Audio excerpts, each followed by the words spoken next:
Hello! Happy pananghalian sa inyong lahat mga kakusina for today's video. Tahong with tofu sisig ang bida. Yan ang aming ulam ngayon mga kakusina. Yung simpleng tofu sisig lang sana, linagyan ko na ng tahong para maiba naman mga kakusina. Tara, lutuin natin. Ako ditong tofu na ipiprito ko mamaya. Merong kalamansi, merong siling green, spring onions, sibuyas at saka bawang. Ayan ang aking lulutuin. Pero, syempre, lalagyan natin yan ng twist. Ayan, mas masarap. Mayroong kahalo ang ating tofu para mas lalong maging masarap ang ating sisig. In-slice ko lang ng maliliit itong tofu mga kakusina and then prinito ko na. Di ko na dinala kayo sa pag-i-slice. Alam nyo na yun, bahala na kayo kung gaano kalalaki ba ang gusto nyong slice ng inyong tofu or tokwa. Iprito lang natin to hanggang maging golden brown and then hanguin na natin. Ayan, isunod ko ding iluto yung iba pang tofu na ipiprito. Sa pinagpritohan ng tofu, nagprito na rin ako dito ng sunny side up egg. Ayan, dapat sana ito ay yung malasado lang kaso na overcook. Pero okay na yan mga kakusina. Lamang tiyan din yan. Ayan, binawasan ko lang ng mantika. Naglagay ako dyan ng margarine. Ayan mga kakusina, nalinagay ko na dito yung bawang at saka sibuyas. Papalabasin lang natin ang aroma ng bawang at sibuyas. Saka naman natin ilalagay na dito yung tahong. Yung tahong nga pala mga kakusina ay nalaga ko na yun. Ayan, galing na yan sa freezer.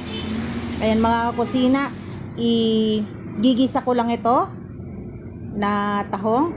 Then maglalagay ako dito ng kanyang pampalasa.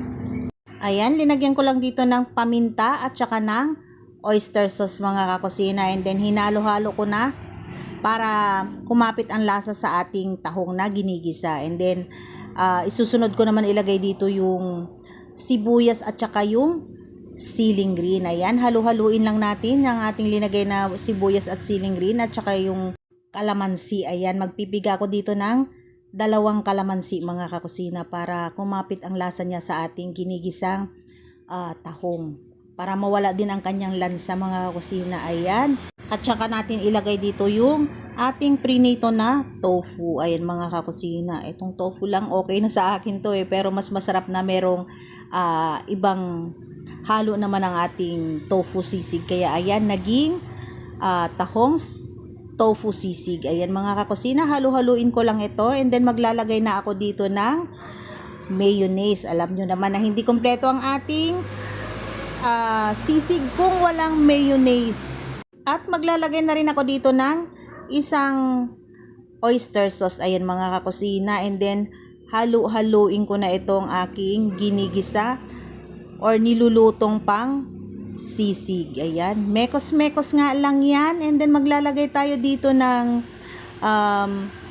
liver spread para mas lalong lumasa or sumarap ang ating linulutong sisig. Ayan, at maglalagay na rin ako dito ng kaunting magic. And then isusunod ko nang ilagay dito yung spring onions. Ayan mga kakusina, halo-halo lang and then okay na ito. Pwede nang hanguin. Ayan, hanguin ko lang to mga kakusina para makakain na rin kami ng aking junakis. Eksakto to, mamaya pagdating niya, mainit-init pa niyang madarat na nitong aking nilutong request niya na sisig. Ayan, nasa tricycle na siya pauwi dito sa bahay. Ayan mga kakusina, saka ako siya aasembulan. Ilalagay ko na dito yung aking prinitong itlog at saka yung kalamansi. At itatoppings na rin natin yung tinira kong spring onions. Ayan, ready na para kumain mga kakusina. Tara po, kain na po tayo. Maraming salamat sa inyong lahat. God bless us always.